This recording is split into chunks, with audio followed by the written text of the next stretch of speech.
20 ans de prison. Telle est la peine prononcée vendredi contre un père de 36 ans pour avoir, un soir de novembre 2014, jeté son bébé de 22 mois dans la Garonne, à Bordeaux.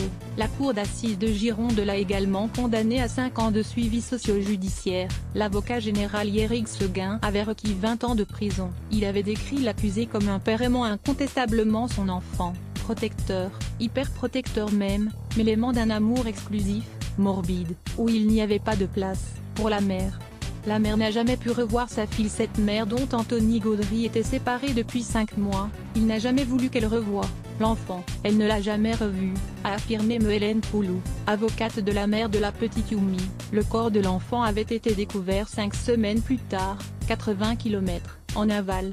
La justice a fait ce qu'elle avait à faire. Attendre ce procès pendant 3 ans et demi a été interminable. Cette semaine a été très éprouvante, mais elle se termine avec honneur, en l'honneur de Youmi, a réagi la mère de la victime sur France Bleu. Ce n'est pas un accident, a martelé son avocate, tandis que le père, depuis les faits, plaide l'imprudence suivie d'un accident. L'accident le plus con du monde, comme il l'a dit vendredi. L'enfant, assise sur le parapet métallique du pont alors qu'il lui montrait le fleuve et les lumières de la ville, lui aurait échappé en faisant un brusque mouvement.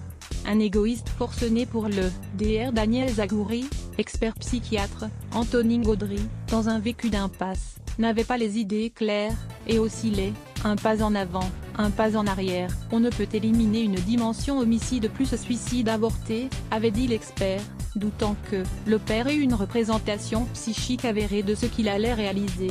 Faute d'empathie et de remords exprimés, l'avocat général a prévenu que le père, pas un monstre, mais un égoïste forcené, mettra beaucoup de temps à revenir dans le monde des humains. Pour la défense, M. Julien Plouton est vertueux et a rappelé aux jurés le doute, l'absence d'absolue certitude et en particulier l'absence de témoins directs, de l'instant T.